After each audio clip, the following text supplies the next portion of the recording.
দর্শক সবাইকে আমন্ত্রণ জানাচ্ছি আড়াইসিএল জনতন্ত্র গণতন্ত্র নিউজ 24 নিয়মিত এই আয়োজনে আমরা কথা বলি সমসাময়িক রাজনীতির গতি প্রকৃতি নিয়ে পর্যবেক্ষণ তুলে ধরবার চেষ্টা করি কোন পথে আসলে এগুচ্ছে রাজনীতি। আমরা বিশ্লেষণ করতে আমাদের সঙ্গে বরাবর মতো স্টুডিওতে অতিথিরা যুক্ত হন। আজকে আমরা মূলত কথা বলতে চাই নতুন রাজনৈতিক দল এবং আগামীর রাজনীতি নিয়ে। আমাদের সঙ্গে স্টুডিওতে দুজন অতিথি এই মুহূর্তে উপস্থিত রয়েছেন। আমরা পরিচয় করে দিতে চাই। আমাদের সঙ্গে রয়েছেন শহীদুদ্দিন মাহমুদ স্বপন, সাধারণ সম্পাদক জাতীয় সমাজতান্ত্রিক দল জেএসডি। স্বাগত জানাচ্ছি শহীদুদ্দিন স্বপন আপনাকে। একই সঙ্গে আমাদের সঙ্গে একজন সিনিয়র সাংবাদিক রয়েছেন, কবি এবং সাংবাদিক সোহরাব হাসান রয়েছেন, যুগ্ম সম্পাদক প্রথম আলো। স্বাগত জানাচ্ছি সৌরভ ভাই আপনাকেও। আমরা আজকে আসলে আলোচনাটা শুরু করতে চাই যেটি দর্শকদের বলছিলাম যে নতুন রাজনৈতিক দল এবং আগামী রাজনীতি। এই কারণেই বলা যে কিংস পার্টি নিয়ে একটা নতুন করে গুঞ্জন আমরা শুনতে পাচ্ছি, সেটা নিয়ে আবার বিএনপির মধ্যে এক ধরনের ভয় ভীতি তৈরি হয়েছে বলে আমরা জানতে পারছি। তো একদিকে সমসাময়িক মানুষের জনজীবনে নানা রকম পরিস্থিতি তৈরি হয়েছে, নিত্যপণ্যের বাজারে অস্বস্তি রয়েছে, একটা বছর শেষ হচ্ছে, অন্তর্বর্তী সরকারের প্রায় 5 মাস হতে চলছে। আমরা অনেক রকম বিশৃঙ্খলা যেমন দেখতে পাচ্ছি, আবার আশাবাদীও হতে চাই, আমরা একটা সংস্কারের পথে হাঁটতে চাই নির্বাচনে যেতে যেতেই। সব মিলিয়ে আসলে আমরা এখানে একজন রাজনৈতিক দলের নেতা রয়েছেন, শহীদুদ্দিন মাহমুদ স্বপন। আপনার কাছেই শুরুতে জানতে চাইব যে নতুন রাজনৈতিক দল যদি আসে এবং আগামীর রাজনীতিতে সেটি আসলে ইতিবাচক ভূমিকাই রাখবে এটা মনে করেন কিনা, এবং নতুন রাজনৈতিক দল আসলে সেটা যদি আসেও সেটা নিয়ে গুঞ্জন বা ভয়ভীতির মতো কিছু আছে কিনা মনে করেন কিনা? ধন্যবাদ আপনাকে সৌরভ ভাই, সিনিয়র আমাদের গুণীজন, আপনাকেও শুভেচ্ছা। এটা আজকের দিনের গুরুত্বপূর্ণ আলোচনার বিষয় মধ্যে এটা আমরা আরেকটা টক শোতে আমরা গিয়েছিলাম, সে একই আলোচনায় ঘুরে ফিরে আসছে। প্রথমত আমি মনে করি যে নতুন রাজনৈতিক দল গঠন করবার আজকে যে প্রেক্ষিতটা তৈরি হয়েছে, যে বৈষম্য বিরোধী ছাত্র আন্দোলনের মধ্য দিয়ে বাংলাদেশের মানুষের মধ্যে যে জন আকাঙ্ক্ষা তৈরি হয়েছে, এখন একটি নতুন বাংলাদেশ তৈরি করবার যে স্বপ্নের বীজটা রোপিত হয়েছে, এই পুরনো যে ফ্যাসিবাদী ব্যবস্থার মধ্যে আমরা 15.5 বছর এবং মোটা দাগে যদি বলি গত 54 বছর এক ধরনের ফ্যাসিবাদী কর্তৃত্ববাদী শাসন আমাদের উপর চেপে বসেছিল, সেটি ভয়াবহ রূপ ধারণ করেছিল গত 15.5 বছরে, এবং সেটিকে আর কোনো রাজনৈতিক পরিভাষা দিয়ে বোঝাবার কোনো শব্দ বা বাক্য আমাদের কাছে নাই যে কী পরিমাণ দুর্বিষহ একটি শাসন ছিল। এর মধ্য দিয়ে যে জনগণের সম্মিলিত প্রয়াসে ছাত্র জনতার গণ অভ্যুত্থান তৈরি হলো, এর মধ্য দিয়ে একটি নতুন আকাঙ্ক্ষা জাতির সামনে স্বপ্ন বীজটা বপন হলো, এবং সেই বীজটাকে লালন করবার জন্য, সেটিকে আগামীর একটি নতুন বাংলাদেশ তৈরি করবার জন্য আমরা যেমন সকলে ঐক্যমতের ভিত্তিতে এই অন্তর্বর্তীকালীন সরকারকে সমর্থন করছি, নানাবিধ সংস্কারের পথে এগোবার চেষ্টা করছি, সেরকম জায়গা থেকে আরেকটি রাজনৈতিক দল এই আকাঙ্ক্ষাকে ধারণ করে তৈরি যদি হয়, তারা কাজ করবার চেষ্টা করে এবং নতুন দৃষ্টিভঙ্গি নিয়ে ছাত্র তরুণদের যে আকাঙ্ক্ষার জায়গাটা আমরা যেটি বলি যে নতুন আকাঙ্ক্ষা তৈরি হয়েছে, যেটি আমরা অনেক ক্ষেত্রে রাজনৈতিক দলগুলো ঠিকমতো সেটিকে ইন্টারেক্ট করছে পাচ্ছে কিনা সেই জায়গায়ও কিছুটা তর্ক বিতর্ক হচ্ছে। আমি সাধুবাদ জানাতে চাই, এবং এই সাধুবাদ জানাতে চাই এই জন্য যে আগামী দিনগুলো তো নতুনদের জন্য, নতুন প্রজন্মের জন্য। সেই প্রজন্ম যদি নতুন করে চিন্তা করবার ক্ষেত্রে নতুন কিছু রাজনীতি ইনজেক্ট করতে পারে, এবং যেই দুর্বৃত্তায়িত রাজনৈতিক ব্যবস্থাপনা আমাদের এখানে চলে আসছে এতটা বছর ধরে, এবং সেটি আমরা বারবার বলছি যে ভয়াবহ রূপ ধারণ করেছিল, সেটাতে বেরিয়ে আসবার জন্য নতুনদের সাহসী যে পদক্ষেপ আমরা দেখেছি গণ অভ্যুত্থানের সময়, সেই সাহসী জায়গায় আরও বেশি সাহসিকতার সাথে আগামী দিনের রাজনীতিতে যারা পা রাখতে চাইলে সেটি অবশ্যই অভিনন্দনযোগ্য। একই সাথে যে কথাটি বলেন, যে কথাটি আলোচনায় এসছে, সেটি হলো কিংস পার্টি গঠন প্রক্রিয়া নিয়ে আমাদের একটু কথাবার্তা হচ্ছে।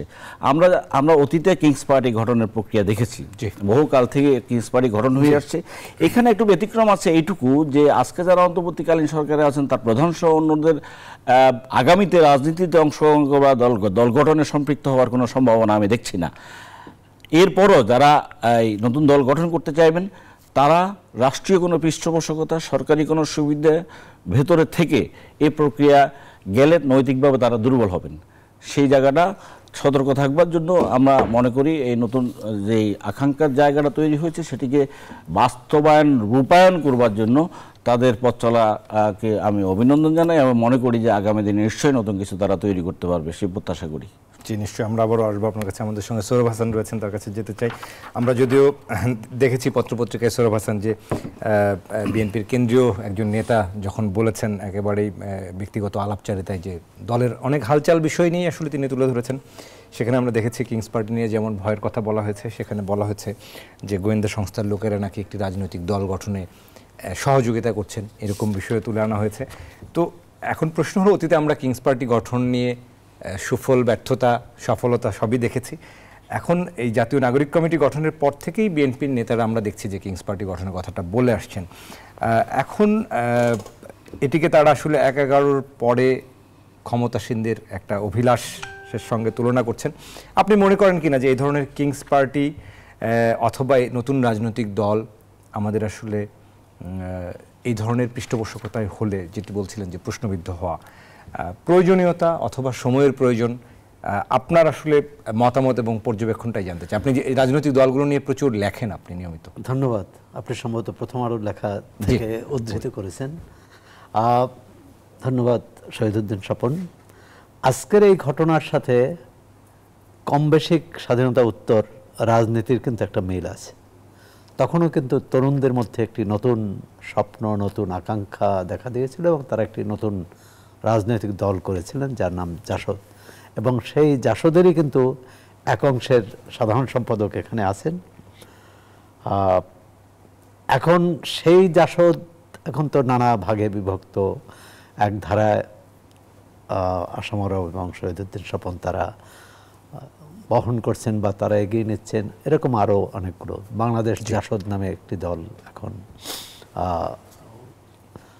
তারাও সক্রিয়।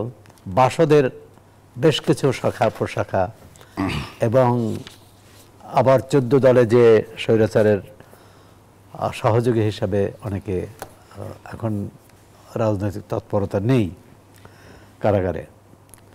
তো সুতরাং বর্তমানে যারা রাজনৈতিক নতুন দল করতে চাইছেন, নতুন দল করা তো কোনো অন্যায় নয়। জনগণের আশা আকাঙ্ক্ষা পূরণ করবেন এটাই প্রত্যাশা, এবং একটি ছাত্রগণ অভ্যুত্থানের মধ্য দিয়ে মানুষের প্রত্যাশা তো অনেক বেশি। এখন এই যে দ্বন্দ্বটা দেখা দিল, একটা প্রশ্নগুলো যে আসলো, তার নিশ্চয়ই ভিত্তি আছে। বিএনপির বক্তৃতা বিবৃতিতে দেখবেন যে এক ধরনের সংখ্যা, ভয়, অভিযোগ। জামাত ইসলাম আবার আর এক ধরনের অভিযোগ বিএনপির, তারা আবার অন্য সুরে কথা বলছে, অন্য সুরে কথা বলছে। এবং মানে রাজনীতিকরাই রাষ্ট্র পরিচালনা করবে। এখন প্রশ্ন আছে যে নতুন রাজনৈতিক বন্দোবস্তর কথাও বলা হচ্ছে, সংস্কারের কথা বলা হচ্ছে। সংস্কার, গণতন্ত্র মঞ্চের নেতা আছেন এখানে। গণতন্ত্র মঞ্চ এবং বিএনপি কিন্তু 31 দফা আগেই দিয়ে রেখেছে। তার বাড়তি যদি কোনো পরিবর্তন হয়, সেটি অবশ্যই যোগ বিয়োগ হতে পারে বা যুক্তই হতে পারে। আর সরকার 11টি কমিশন করেছে, তার মধ্যে প্রথম 6টি কমিশনের মধ্যে নির্বাচন, সংবিধান, দুদক, বিচার বিভাগ, পুলিশ ইত্যাদি, জনপ্রশাসন ইত্যাদি। কিন্তু কোথায় জানি একটি মানে রহস্য রয়ে গেছে। আর সেটা রহস্যটা যায় না অন্তর্বর্তী সরকারের ভূমিকার কারণে হতে পারে। আর যেটি হওয়া উচিত ছিল যে এই বিরাট পরিবর্তনের পর রাজনৈতিক দল, অন্তর্বর্তী সরকার এবং ছাত্র নেতাদের মধ্যে এক ধরনের সমন্বয় থাকা উচিত ছিল, পারস্পরিক বোঝাপড়া। এই যে এখন বেশ মোটামুটি মুখোমুখি। এখন তো আওয়ামী লীগ নেই, মাঠে আছে বিএনপি, আছে জামাত, গণতন্ত্র মঞ্চ, বিএনপির আরেকটি সহযোগী জোট 12 দল, এবং আরও ইসলামী দলগুলো আছে, অন্য অন্য ইসলামী দল। এর বাইরে নতুন দল হওয়ার একটা প্রস্তুতি চলছে। এখন তরুণ নেতৃত্ব বলছে যে পুরনো বন্দোবস্ত বাতিল হয়ে গেছে বা পুরনো বন্দোবস্ত আর কাজ করছে না। এখন সেটা করছে কি করেনি, এটি অবশ্যই জনগণের কাছেই পরীক্ষা দিতে হবে। তরুণদেরও দিতে হবে, নতুনদেরও দিতে হবে, পুরনোদেরও দিতে হবে। কিন্তু আমরা সবাই মিলে একটি নতুন যে রাজনৈতিক স্বপ্ন, রাষ্ট্র ব্যবস্থার স্বপ্ন, এখানে রাজনীতি নিয়ে অনেক কথা হচ্ছে, কিন্তু আপনি অর্থনীতি নিয়ে রিপোর্ট করেন, আলোচনা করেন, অর্থনীতির যে ভিত সেখানে কিন্তু কোনো পরিবর্তন নেই খুব একটা। সেখানে ছন্দহীন, ছন্দ নেই। এক হচ্ছে ছন্দহীন, দ্বিতীয় হচ্ছে যে এই যে আমরা রাজনীতির সুপথে নেয়ার কথা বলছি, অর্থনীতি ঠিক না হলে রাজনীতি ঠিক হবে না, প্রশাসন ঠিক না হলে রাজনীতি ঠিক হবে না, অথবা আবার রাজনীতি হয়তো প্রশাসনকে ঠিক করতে পারে। মানে এর খুব মানে কঠিন চ্যালেঞ্জ। এই চ্যালেঞ্জ কিভাবে এরা মোকাবেলা করবে, আসুক, স্বাগত, নতুন দলকে আমরা স্বাগত জানাই, অভিনন্দন জানাই, কিন্তু এই প্রশ্নগুলো আছে, প্রশ্নগুলোর জবাব তাদের দেওয়া উচিত যে এর সঙ্গে রাষ্ট্রীয় প্রশাসন, গোয়েন্দা বিভাগ, এদের কারোর সংযোগ নেই, এ কথাটি তাদের মধ্য থেকে স্পষ্ট ঘোষণা। আমি যদি আপনাকে একটু কোড আনকোড বলি, 27 ডিসেম্বর আমি দেখেছি যে নাগরিক কমিটির মুখপাত্র যিনি সামান্তা শারমিন, তিনি কিন্তু বলেছেনও একটা গণমাধ্যমে যে রাজনৈতিক দল গঠনে রাষ্ট্রীয় মদদ নেওয়ার কোনো প্রশ্নই আসে না। তিনি এটা বলেছেন যে কোনো সুনির্দিষ্ট অভিযোগ নেই, এটা আসলে ধোঁয়াশাপূর্ণ বক্তব্য দিচ্ছেন সবাই, এরকম একটি উত্তর তিনি আসলে দিয়েছেন। এখন এটি অন্তর্বর্তী সরকার, তার যুক্তির জায়গাটি হলো অন্তর্বর্তী সরকার তো সবার, এটা তো সকলেরই সরকার, তারা আমাদের বিশেষ কোনো পৃষ্ঠপোষকতা আসলে করছে না, এটি তার বক্তব্য ছিল। এই সরকার সম্মিলিত সহযোগিতায় চলছে। যাক, এটা সরল উত্তর। জি। এখন কথা হচ্ছে সরলের, এটা তো প্রকাশ্য, জি, বেশ নেপথ্যে কিছু আছে কিনা। নেপথ্যে তো আমরা দেখি নানা রকম, তো এখন সেগুলো কি আসলে গুঞ্জন নাকি এটা আসলে আরেকটু খতিয়ে দেখবার সুযোগ আছে? খতিয়ে দেখার সুযোগ আছে বলে মনে করি, কারণ বিভিন্ন জায়গায় যারা এই অভিযোগগুলো করছেন যে রাষ্ট্রের কোনো না কোনো, আবার এই অভিযোগটাও তো আসছে যে বিএনপি ক্ষমতায় না এসেও ক্ষমতার স্বাদ নিচ্ছেন, একরকম চাঁদাবাজির অভিযোগ আসছেন বা তাদের নিচ্ছে। এটা কিন্তু প্রকাশ্য, জি, এটা কিন্তু অপ্রকাশ্য না। আবার বিএনপি বলছে জামাত এই কাজ করছে, তারা তো সরাসরি অভিযোগ করেছে, দেখলাম যে বিএনপির যুগ্ম মহাসচিব। তাহলে এরকম একটা পরিস্থিতিতে নতুন রাজনৈতিক দল আসতেই তো পারে না, এই পরিস্থিতি না থাকলেও স্বাভাবিক অবস্থায় আসতে পারে। এখন বলছি যে সবকিছু খোলা করে দেওয়া উচিত, জনগণের কাছে সব প্রশ্নের জবাব দেওয়া উচিত, নতুন দল পুরানো দল সবাইকেই। আর হচ্ছে মূল লক্ষ্য কি, রাষ্ট্র জনগণ দ্বারা পরিচালিত হবে। এখন সেই জনগণ কি চায়, তার একটা আছে নির্বাচন। এখন নির্বাচন, আমরা যেহেতু 3টি নির্বাচনে জনগণের আশাকাঙ্ক্ষা পূরণ হতে দেখিনি এবং জনগণ ভোট দিতে পারেনি। প্রথম হচ্ছে যে জনগণ ভোট দিতে পারে এরকম একটি নির্বাচন। পরবর্তীকালে ছাত্র নেতাদের এবং আরও অনেকে, বিশেষজ্ঞরাও বলেছেন যে স্বৈরতান্ত্রিক ব্যবস্থা, এটি শহীদুদ্দিন স্বপনও বলেছেন যে এই ব্যবস্থা কিন্তু শুধু এই 15 বছর না, এর আগেও এই ব্যবস্থাই চলে আসছে। আমরা দেখেছি সামরিক শাসন মানে এক ব্যক্তির শাসন। আমরা দেখেছি রাষ্ট্রপতি শাসিত ব্যবস্থা, আর সেখানেও ব্যক্তি পরিচালনা করে। এক দলীয় শাসন, আবার সেনা সমর্থিত শাসন, নানা রকম, মানে কি বলে, বাংলাদেশ হচ্ছে একটা পরীক্ষাগার যে কত ধরনের গণতন্ত্র হতে পারে। এখন আর এক ধরনের কিন্তু গণতন্ত্র। এখন অবশ্যই আমরা 5 আগস্টের পর এক ধরনের স্বস্তির পরিবেশ, এক ধরনের নিঃশ্বাস ফেলতে পারছি, কথা বলতে পারছি, কিন্তু আর পুরোটাই বলতে পারছি কিনা সেই প্রশ্ন আন্দোলনকারী নেতার কাছে রেখে যাব। মানে আমাদের মধ্যে আরও আলোচনা হওয়া উচিত, কথাবার্তা বলা উচিত। আর জাতীয় ঐক্যের কথা বলা হয়, সংস্কারের কথা বলা হয়, এটি কিন্তু কাউকে, কোনো জনগোষ্ঠীকে বাদ দিয়ে হওয়া উচিত না।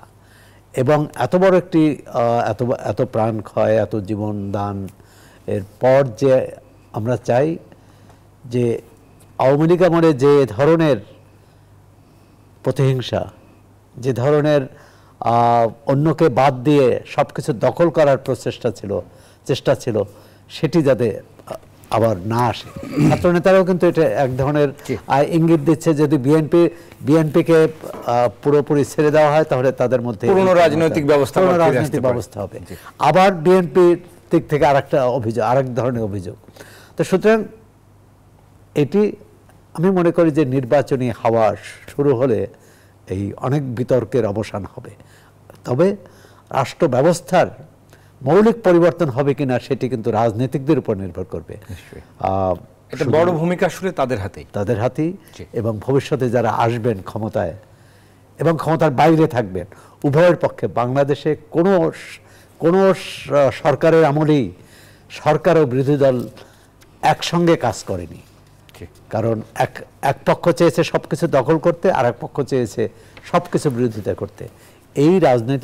এই সংস্কৃতি থেকে বেরিয়ে আসতে হবে, এবং বেরিয়ে আসলে তাহলে কিন্তু এই প্রশ্নগুলোর অনেক উত্তর পাওয়া যাবে, এবং আমরা একটি সত্যিকার অর্থে গণতান্ত্রিক শাসন পেতে পারি। অনেক ধন্যবাদ। আপনার কাছে আবারও আসছি। শহীদুদ্দিন মাহমুদ স্বপন, আপনার কাছে আরেকবার আসতে চাই। আমরা দেখছি যে নির্বাচন নিয়ে আসলে বিএনপির নেতৃত্বের সঙ্গে বৈষম্য বিরোধী ছাত্র আন্দোলনের বা নাগরিক কমিটির এক ধরনের মতবিরোধ তৈরি হচ্ছে। মতবিরোধের জায়গাটি এরকম যে ছাত্রনেতারা বলছেন রাষ্ট্রকে মেরামত করতে হবে, শুধুমাত্র একটা নির্বাচনের জন্য এত বড় গণ অভ্যুত্থান হয়নি, তারা এটা চাচ্ছেন। অন্যদিকে বিএনপি তো মনে করেন যে তারা তো আসলে অনেক আগেই তাদের এই সংস্কার কর্মসূচি তারা দিয়ে রেখেছেন। আপনি কি মনে করেন যে কোথাও কি আসলে এই জায়গায় আসলে এই যে বিরোধটা তৈরি হচ্ছে, এই বিরোধটার নিষ্পত্তিটা আসলে কিভাবে হতে পারে? এটা ঠিক বিরোধ, এই ধরনের বিরোধটাও আমাদের জন্য আসলে এক ধরনের গণতান্ত্রিক চর্চারই অংশ কিনা, যে এরকম পরিস্থিতিতে একজন আরেকজনকে বলবে এবং সেটির আবার একটা সুন্দর সুরাহা বের হবে, সমাধান বের হবে? হ্যাঁ, ধন্যবাদ আপনাকে। সৌরভের কথা ধরি কথাটা বলতে চাই, সেটি হচ্ছে যে চূড়ান্ত রাজনীতিবিদদেরকে ঠিক করতে হবে তারা কিভাবে দেখছেন পরিস্থিতিটা। এখন মোটা দাগে আমরা যদি দেখি, আগামী নির্বাচন সংস্কার নিয়ে যেই মতামতগুলো অভিন্নতার কথা আপনি বলছেন, সেখানে তিনটি বিষয় গুরুত্বপূর্ণ। সবাই নিশ্চয়ই একমত হবেন। সেটি হলো, একটা হলো সংবিধানের সংশোধন করা। সংশোধন অর্থ যেটুকু হলো নির্বাচন করবার জন্য দরকার, অথবা গণতন্ত্রের জন্য প্রয়োজন, গণতন্ত্র একটা নির্বাচনী ব্যবস্থা ফিরে যাওয়ার জন্য, যেটি 15.5 বছরে ধ্বংসপ্রাপ্ত, সেটি ফিরে পাওয়ার জন্য একটি নির্বাচন ব্যবস্থা। আরেকটি হচ্ছে যে এই নতুন রাজনৈতিক বন্দোবস্তের জন্য যে সংবিধানের পরিবর্তনের যে কথা, বা নতুন সংবিধানের কথা, রিরাইটের কথা, এটি একটি বিষয়। আরেকটি বিষয় হচ্ছে সংবিধানের সংস্কারের বিষয়। আমরা মনে করছি যে ফ্যাসিবাদী ব্যবস্থার মধ্য দিয়ে 15 বছরের বা 54 বছরের দুঃশাসনের জাতাকলে বাংলাদেশ, সেই বাংলাদেশকে যদি ফিরে আসতে হয় গণতন্ত্রের পথে, এবং নতুন যেই বাংলাদেশ তৈরি করবার স্বপ্নে এই সারা জাতীয় একতাবদ্ধ হয়ে এত অল্প সময়ে 100 বছরের মধ্যে সবচাইতে বড় আন্দোলনের রচনা করলেন, সেই আন্দোলনটি শুধুমাত্র একটি নির্বাচনের জন্য, এটিকে ভাববার কোনো সুযোগ নেই। নির্বাচন গণতন্ত্র পথে যাত্রা করবার জন্য প্রথম ধাপ, এতে কোনো অস্বীকার করার কোনো জায়গা নেই, সবচেয়ে গুরুত্বপূর্ণ ধাপ এটা। কিন্তু যে জায়গাটা তৈরি হয়েছে, সেই জায়গাটাই হচ্ছে যে এত বড় আন্দোলন, এত বড় আত্মত্যাগ, এবং যারা আত্মহতি দিলেন তারা শুধু একটি নির্বাচনের কথা ভাবেন নাই, তারা বৈষম্যের বিরুদ্ধে কথা বলেছেন। আন্দোলন যেটাতে সব মত আসলে এক হয়ে সব মত এক জায়গায়, এবং সেই সময় আমরা কিন্তু সকলেই কিন্তু এই মতে একমত ছিলাম যে আমরা একটা নতুন বাংলাদেশ তৈরি করবার জন্য যেটুকু করণীয় সেটুকু করব। এবং আপনি একটা জিনিস দেখবেন, 31 দফা কর্মসূচিতে আমরা বিএনপি সহ যে যুগপৎ আন্দোলনে গিয়েছিলাম, সেই প্রথম যে এক দফা আমরা ঘোষণা করলাম, সে এক দফাতে সরকারের পদত্যাগ, অন্তর্বর্তীকালীন সরকারের গঠন, ম্যাডাম খালেদা জিয়ার মুক্তি, এবং যেই ফ্যাসিবাদী ব্যবস্থা এখানে বহাল আছে সেটিকে পরিবর্তন করা, অর্থাৎ ফ্যাসিবাদকে হটিয়ে নতুন একটি রাজনৈতিক বন্দোবস্ত তৈরি করার অঙ্গীকার ছিল আমাদের এক দফা। সৌরভ ভাই, আমরা মনে হয় ভুল করছি না এই জায়গায়? তাহলে সেই ঘোষণা যদি আমার থেকে থাকে, সেই প্রশ্নে এখন যে বিভাজনগুলো বা ভিন্নতাগুলো আসছে, সেই ভিন্নতাগুলোকে আমার এক জায়গায় আনবার চেষ্টা করতে হবে সকলকে। সকলের দায়িত্বশীলতার জায়গা আছে। শুধু সংবিধান সংশোধন হবে, নাকি সংবিধানের মৌলিক জায়গাগুলো পরিবর্তন হবে, নাকি সংস্কারের জায়গাটা তৈরি হবে? আমি একটা বিষয় আপনাদেরকে শেয়ার করতে চাই। আমি অনেক জায়গায় বলছি, সৌরভ ভাই নিশ্চয়ই এই বিষয়ে কথা বলবেন, যে আমরা সংবিধান সংশোধন বলতে যেটুকু বুঝি, সেটুকু তো হচ্ছে যে বিদ্যমান সংবিধানের বিধিবিধানের জায়গায় কিছু কিছু পরিবর্তন করা।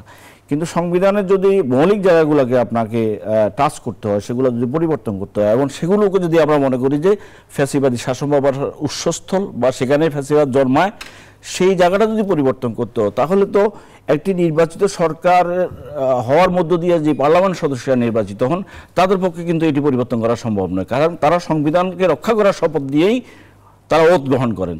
সুতরাং তারা সংশোধন করতে পারবেন কিন্তু মৌলিক সংস্কারটা করতে পারবেন না।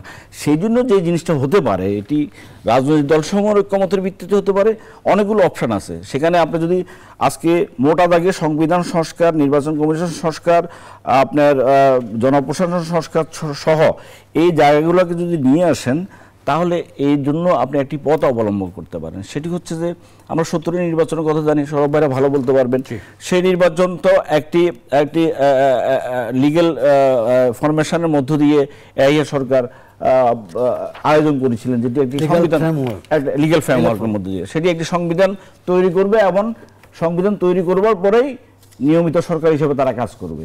আমরা যদি আজকে এই সংস্কারগুলোর প্রশ্নে যদি রাজনৈতিক দলগুলো একমত পোষণ করতে পারি তাহলে আমরা সেরকম একটা পথে হতে যেতে পারি।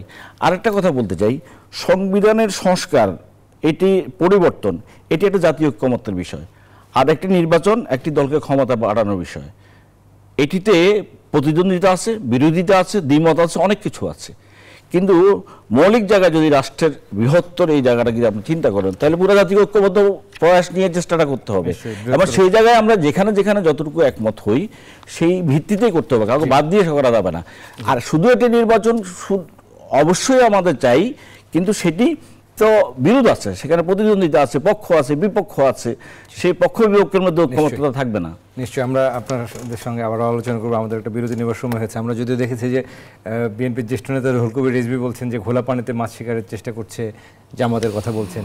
অন্যদিকে আবার ছাত্র নেতারা এরকম অভিযোগ তুলেছেন যে বিভিন্ন স্থানে তারা কর্মসূচি পালন করতে যাচ্ছেন, সেখানে হয়তো বিএনপির বা তাদের অঙ্গ সংগঠনের নেতাদের দ্বারা তারা বাধাগ্রস্ত হচ্ছেন, এইরকম অভিযোগ আসছে। অর্থাৎ একটা দুই পক্ষের দুই দিকে অবস্থান আমরা লক্ষ্য করছি। আমরা আরও কথা বলবো একটা বিরতি থেকে ফিরে এসে।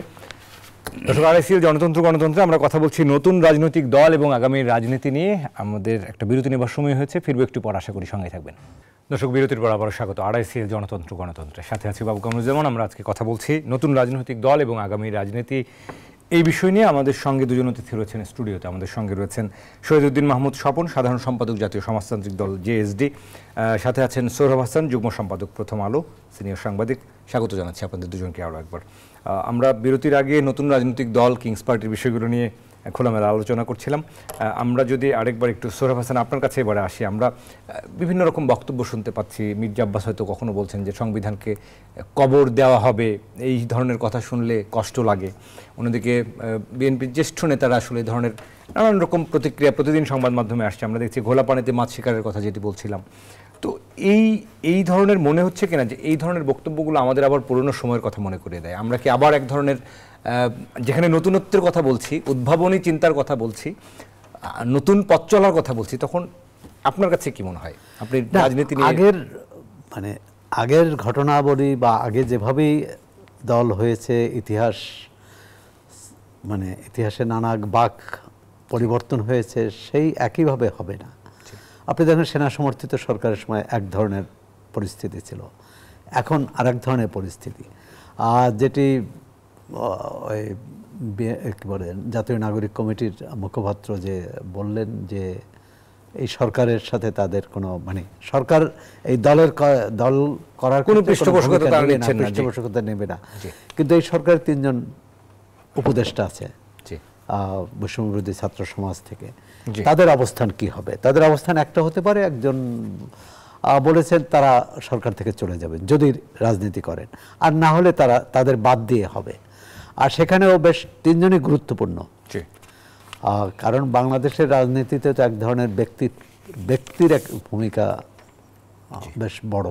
কিন্তু তাদের এই অভিযোগটাকে কিভাবে দেখবেন? যখন ছাত্রনেতারা অভিযোগ করছেন যে তারা যখন মাঠ পর্যায়ে যাচ্ছেন কোনো কর্মসূচি করতে, সেখানে আবার বিএনপির কাছে বাধাগ্রস্ত। আসলে গণতন্ত্রটা কি? গণতন্ত্র হচ্ছে মানসিকতা, গণতন্ত্র হচ্ছে একসঙ্গে চলা।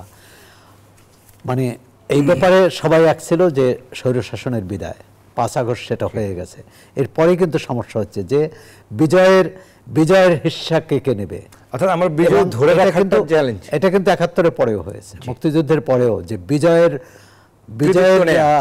বিজয়ের ভাগাভাগি নিয়ে কিন্তু বিরোধ হওয়া উচিত না, হওয়া উচিত ছিল আদর্শের বিরোধ।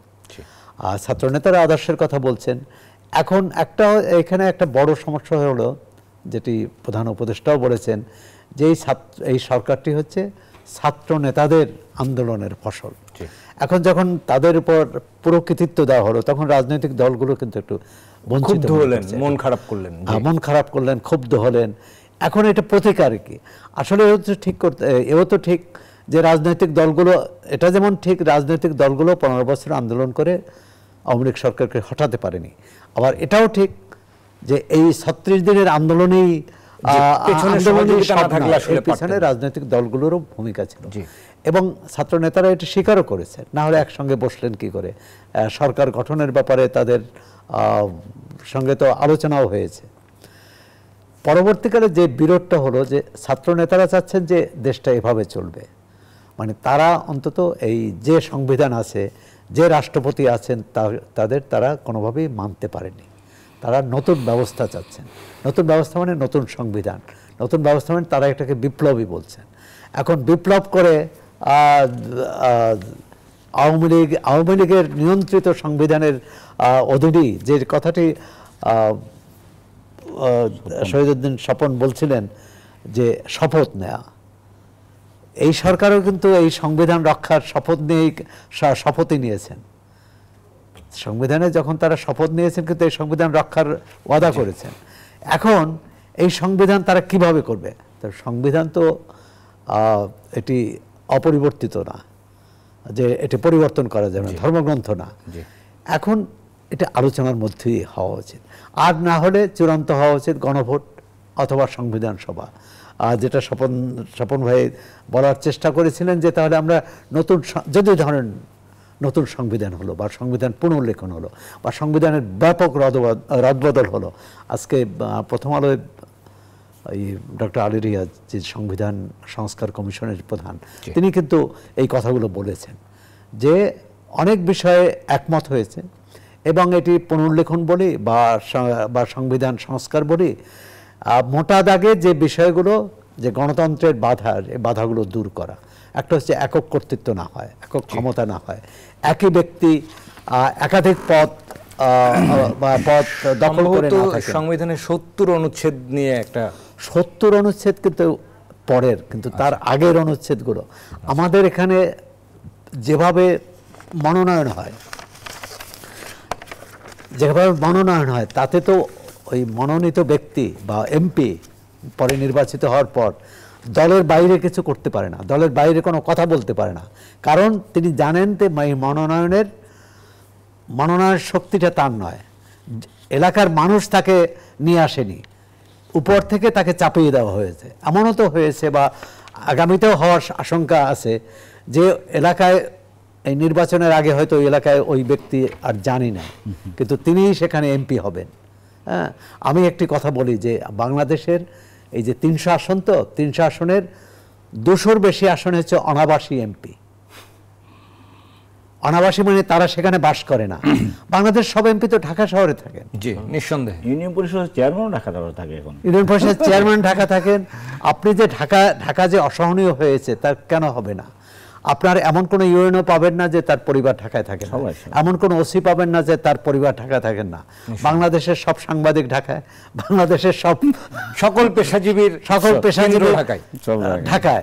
এবং আপনি চিন্তা করেন যারা না, আমি তাদের সন্তানদের কর্মসূত্রে এখানে থাকি, কিন্তু একজন সরকারি কর্মকর্তা বা একজন পেশাজীবী তার কর্মস্থল যদি সিলেট হয় এবং তার পরিবার ঢাকায় থাকে, তাকে প্রতি সপ্তাহে আসেন এবং তিনি বৃহস্পতিবার রওনা দেন, রোববার গিয়ে অফিস ধরেন, রোববার অফিস করেন, মানে 4 দিন কিন্তু তার এর মধ্যে অফিসের কাজ হয় না। এই যে মানে কাজেরও তো মনোযোগও তো ব্যাঘাত ঘটে। জি, আমরা যে সুস্থতা নিয়ে আসতে চাই, আমরা যে একটা সুন্দর ব্যবস্থা চাই, এগুলো কে দেখবে? মানে প্রথমেই তো রাজনৈতিক দলগুলোর তো সংস্কারের কথা বলা হচ্ছে, সেই সংস্কার নিয়েও তো আমরা দেখছি যে রাজনৈতিক দলগুলোর মধ্যে অনীহা, এক ধরনের অনীহা মূলত হচ্ছে ক্ষমতায় যাওয়া। ছাত্র নেতারা যে নতুন দল করছে নিশ্চয়ই তারা ক্ষমতায় যেতে চায়, নিশ্চয়ই তাদের আদর্শ বাস্তবায়ন করতে চায়। যে প্রচলিত যে রাজনৈতিক দল আছে জেএসডি সহ, তারাও চান যে তারা ক্ষমতায় যাবেন। ক্ষমতায় না গেলে কিভাবে তার আদর্শ বাস্তবায়ন করবেন। এখানে আরেকটি ব্যাপার সংস্কার হওয়া উচিত ছিল, রাজনৈতিক দলের সংস্কার। মানে রাজনৈতিক দল কিভাবে পরিচালিত হবে, এটি কোনোভাবেই ব্যক্তি দ্বারা পরিচালিত হওয়া উচিত নয়। জি, অনেক ধন্যবাদ। অনেক চমৎকার কিছু বিষয় তুলে ধরলেন। আমরা শহীদুদ্দিন মাহমুদ সাহেব আপনার কাছেও একটু শুনে তারপর আমরা বিরতিতে যাব, যে আমাদের আসলে সংস্কারের জায়গাটা যেটি বলছিলেন সোহরাব হাসান, যে যেটা হওয়া উচিত ছিল সেই পথে আমরা হাঁটছি কিনা, বা আদৌ সংস্কারের সম্ভাবনা সুযোগ আমরা কাজে লাগাতে পারবো মনে করেন কিনা? আমি যেটি মানে ভাবছি অনেকদিন থেকে এই বিষয়টি, সেটি হচ্ছে যে 24-এর গণ অভ্যুত্থানের আগে সময়কালে আমরা যারা আন্দোলন করছিলাম তারা ফ্যাসিবাদকে হটাবো এবং একই সাথে ফ্যাসিবাদী শাসন ব্যবস্থা থেকে হটাবো সেই কথাটা বলবার চেষ্টা করছি, এটা আলোচনাটা তুলবার চেষ্টা করছিলাম, কিন্তু সেটি খুব প্রধানভাবে আমরা তুলতে পারিনি। মূলত শেখ হাসিনার বিরুদ্ধে আন্দোলনটাই প্রধান ছিল। অভ্যুত্থানের পরে যে এই বিষয়টা প্রধান হলো সেটি হচ্ছে যে সংস্কার লাগবে, রাষ্ট্র সংস্কার লাগবে। সেই জায়গাটাকে এখন নানা কায়দা নানা কারণে যে জায়গাটা পৌঁছাচ্ছে, এটি আমি মনে করি যে রাজনৈতিক দলগুলোর আমাদের সীমাবদ্ধতা জায়গা আছে। আমরা সৌরভ ভাই যেটি বললেন যে ক্ষমতা যাওয়ায় রাজনৈতিক দলগুলোর উদ্দেশ্য থাকবে, এটাই স্বাভাবিক। কিন্তু যেই ক্ষমতা গেলে আমি ফ্যাসিবাদ হয়ে যাই, যে ক্ষমতা গেলে আমাকে স্বৈরাচার হিসেবে আবির্ভূত হতে হয়, আপনি একদম খোলামেলা সৌরভ ভাই নিশ্চয়ই একমত হবেন। 4টি নির্বাচন এরশাদের পতনের পর থেকে 2008 সালের নির্বাচন পর্যন্ত এগুলোকে বলা যায় তো মোটামুটি গ্রহণযোগ্য মাত্রা নির্বাচন। জি, এই নির্বাচনগুলোর পরে যারা ক্ষমতা ছিলেন প্রত্যেকেই তো ফ্যাসিবাদের রূপ ধারণ করেছিলেন, প্রত্যেকের বিরুদ্ধে লড়াই করতে হলো। হ্যাঁ, তার মানে ভালো নির্বাচনই গ্যারান্টি দেয় না, গণতন্ত্রের গ্যারান্টি দেয় না। আমি সেই কথাটা বলতে যাচ্ছি, একটা ভালো নির্বাচন গণতন্ত্রের গ্যারান্টি দেয় না। গণতন্ত্র হচ্ছে জনগণ রাষ্ট্রের মালিক হবেন, আপনি সেটা কিভাবে নিশ্চিত এখন ওই রাজনীতিটা আসলে ওই চর্চাটা করছে কিনা এখন প্রধান হচ্ছে কতক্ষণে হবে, কতদিনে হবে, সেটি হয়তো আমাদেরকে সময় নিতে হবে, কিন্তু এই রাজনীতিটা প্রধান হবে কিনা যে জনগণ ক্ষমতার মালিক হবে, রাষ্ট্রের মালিক হবে। আমরা হলাম দাস, যারা আমাদেরকে শাসন করে, যারা ক্ষমতায় যায় তারা হলো দেশের মালিক। এই জনগণকে দাস থেকে মালিকানায় রূপান্তর করবার যে রাজনীতিটা দরকার, যেটা বলতে চাই সৌরভ ভাই এভাবে, যে ক্ষমতার হস্তান্তর নয়, ক্ষমতার রূপান্তর চাই। হস্তান্তর তো বহুবার হয়েছে, এবার রূপান্তর করি, এর গুণগত মানটা উন্নত করি, সেই চেষ্টাটা করি। এই রাজনীতিটাকে প্রধান করার চেষ্টা, এটি সকল রাজনৈতিক দলের জন্য মঙ্গলময় এবং জনগণের জন্য মঙ্গলময়। কারণ আমরা এই গণ অভ্যুত্থানের পরে এই রাজনীতি যদি ফিরতে না পারি, আবার পুরনো পথে যদি ফিরে যাই, আমার ধারণা আরেকটি গণ অভ্যুত্থানের বিপ্লব আমাদের জন্য অপেক্ষা করবে, আরো বড় ব্যর্থতা হবে, সেটা আরেকটি বিপ্লব আমাদের জন্য অপেক্ষা করবে, যেই বিপ্লবে রাজনৈতিক দলগুলো অনেক বেশি ক্ষতিগ্রস্ত। নিশ্চয়ই অনেক চমৎকার একটা বিষয় বলেছেন। আমার কাছে খুব অন্যরকম মনে হলো যে ক্ষমতার আসলে হস্তান্তর আমাদের অনেক হয়েছে, রূপান্তরটা আসলে হয়নি, একদম হয়নি, যে কারণে আসলে সুফলটা আমরা জনগণ কখনোই হয়নি, দিতে পারিনি, কখনোই কোনো রূপান্তর হয়নি। আমরা সেই রূপান্তরটাই চাই। আমরা আরেকটা বিরতি নেবার সময় হয়েছে আমাদের। দর্শক, আড়াইসির গণতন্ত্র আগামীর রাজনীতি এবং নতুন রাজনৈতিক দল, সমসাময়িক রাজনীতি, নানা বিষয় নিয়ে আমরা কথা বলছি। আমাদের সঙ্গে দুজন অতিথি রয়েছেন, আরও কথা বলবো। আর একটা ছোট্ট বিরতির পর আশা করি আমাদের সঙ্গে থাকবেন। দর্শক, আরও একবার স্বাগত। আড়াইসির গণতন্ত্র আমরা কথা বলছি নতুন রাজনৈতিক দল ও আগামীর রাজনীতি নিয়ে, সমসাময়িক রাজনীতির নানা বিষয় নিয়ে। আমাদের সঙ্গে দুজন অতিথি রয়েছেন, শহীদুদ্দিন মাহমুদ স্বপন, সাধারণ সম্পাদক, জাতীয় সমাজতান্ত্রিক দল জেএসডি, সাথে আছেন সোহরাব হাসান, যুগ্ম সম্পাদক, প্রথম আলো। আরও একবার স্বাগত দুজনকেই। আমরা অনুষ্ঠানের শেষ ভাগে রয়েছি। আমরা সোহরাব হাসান আপনাকে দিয়ে শুরু করতে চাই। আমরা আসলে শেষ পর্যন্ত বিএনপির সাথে বা ছাত্র নেতাদের সাথে যে দ্বন্দ্বের জায়গাগুলো নিয়ে আলোচনা করছিলাম, সার্বিকভাবে আসলে রাজনীতির যে এখন পরিবেশ, আমরা যেহেতু একটা পরিবর্তিত বাংলাদেশের কথা বলছি, সব মিলিয়ে আসলে গণতন্ত্রের চর্চার কথা বলছি, যে রাজনৈতিক যেটি রূপান্তরের কথা বলছিলেন আমাদেরকে। আমরা আসলে আলী রিয়াজ আমাদেরকে একটা সাক্ষাৎকারে তিনি বললেন যে আসলে সংস্কার কমিশনের প্রধান, সংবিধান সংস্কার কমিশনের প্রধান, যে উনি সবার মধ্যে একমতের জায়গা বেশি খুঁজে পেয়েছে। কিন্তু রাজনৈতিক দলগুলোর কথা শুনলে কি মনে হয় যে একমতের জায়গাটা আসলে না? একটা মোটা দাগে তো একমত। একটা হলো যে আগামী নির্বাচনটা সুষ্ঠু হতে হবে, স্বৈরাচার এই ব্যবস্থা ফিরে না আসে, এই ব্যাপারেও এক ধরনের একমত হয়েছে। এখন সমস্যাটা হচ্ছে ওখানে আমরা এই রাজনৈতিক দলীয় যে কাঠামো, এটা যদি অটুট রাখি, অর্থনৈতিক কাঠামো যদি ভাঙচুর না করি, প্রশাসন যদি ভাঙচুর না করি, আপনার পুলিশ প্রশাসন যদি এরকমই থাকে, তাহলে এই যে স্বৈরাচার প্রত্যাবর্তনের যে সুযোগ, সেটি রোধ করা কঠিন, সেটা থেকে যাবে। আপনি আরেকটি যে সমস্যা, এই মুহূর্তে যে বিতর্কটা, তার এটা বেশি বেড়েছে কিন্তু অন্তর্বর্তী সরকারের অনেক ক্ষেত্রে যথাযথ পারফর্ম না করার জন্য, যথাযথভাবে তার যেটা করার কথা, যে দৈনন্দিন সমস্যা যদি বলি, জনজীবনের সমস্যা বলি, সেটি সমাধান করতে না পারায় মানুষের মধ্যে এই যে হতাশাটা বেড়ে গেছে। এটা কি মনে করেন যে আসলে ফাংশনাল হচ্ছে না কেন? আসলে মানে এটা কি এটি তারা তো চাচ্ছেন, এক হচ্ছে যে লোকবল কম, সমস্যা পর্বত প্রমাণ। দ্বিতীয় হচ্ছে যে মন দিয়ে, রাজনৈতিক মন দিয়ে সমস্যাগুলো সমাধান করা দরকার, অর্থাৎ রাজনৈতিক চিন্তা ভাবনা দিয়ে, এই সরকার সেই চিন্তা ভাবনার ঘাটতি আছে প্রচণ্ড।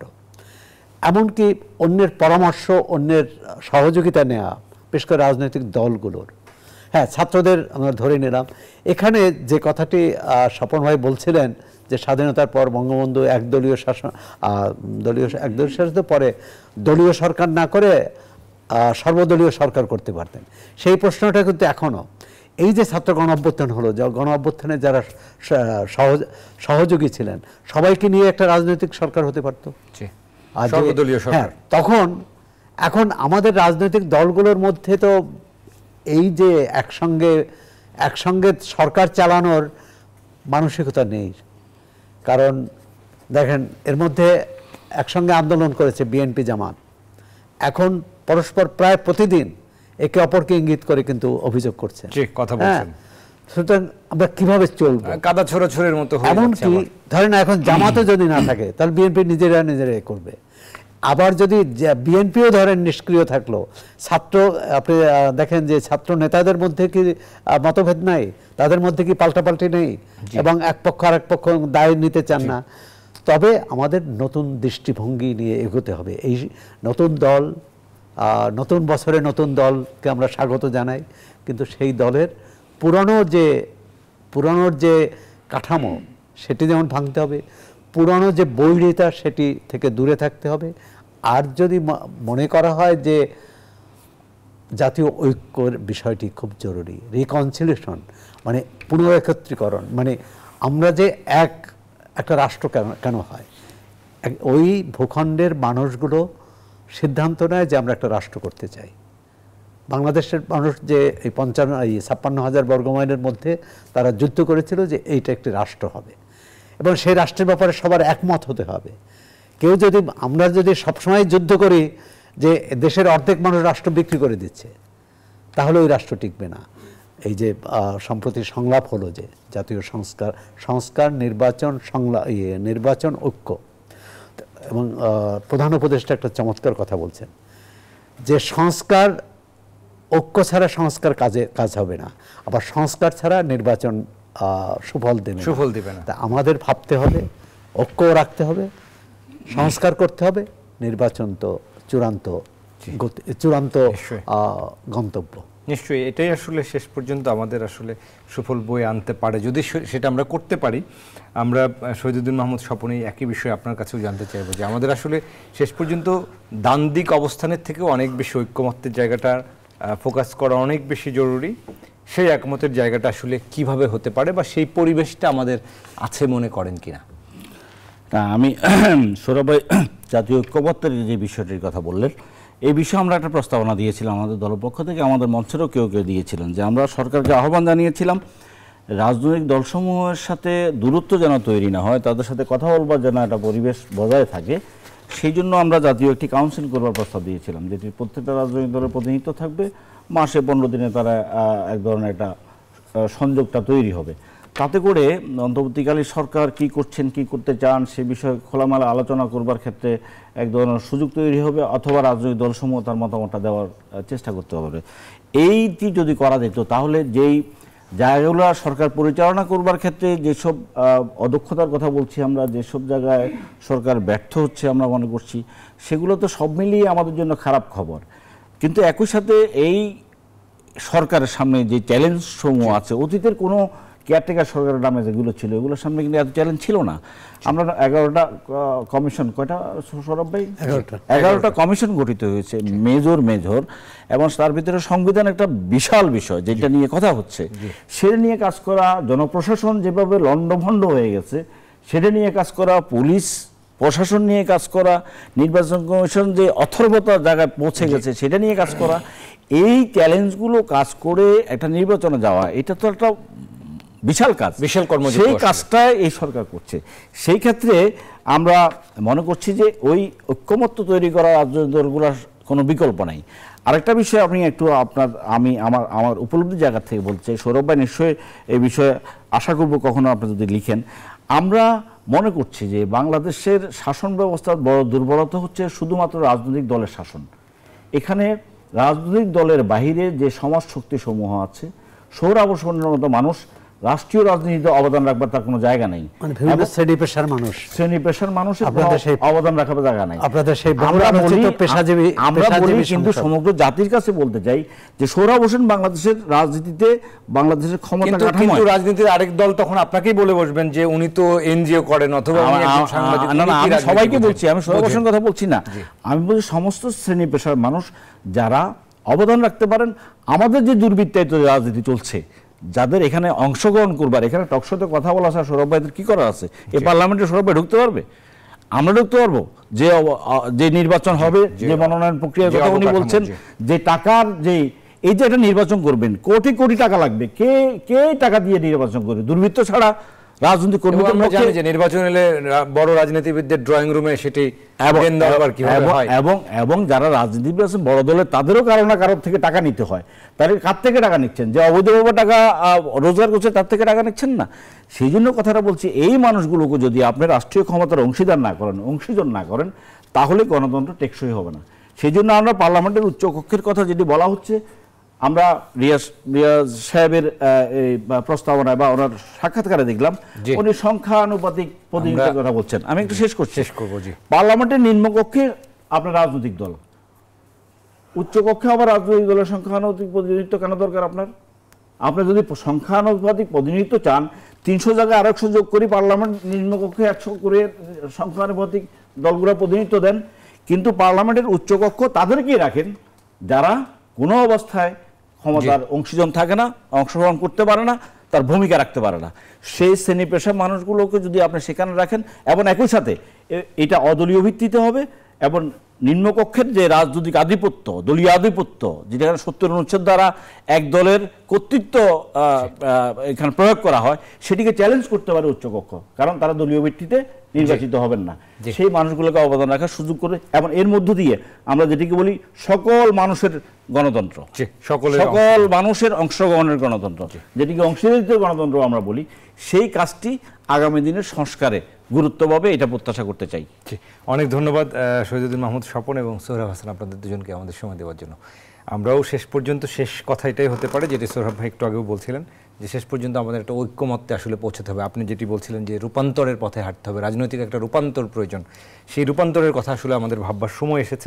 নয়তো আমাদের যে চেতনা বা যে অভ্যুত্থান বা যে আন্দোলন যাই বলি না কেন, সেটার আসলে সুফল শেষ পর্যন্ত পাবো না। আমরা আবারও একটা বিজয়ের কৃতিত্ব নিয়ে আবারও নতুন আন্দোলনের পথে আসলে বাংলাদেশ হয়তো মুখ থুবড়ে পড়বে।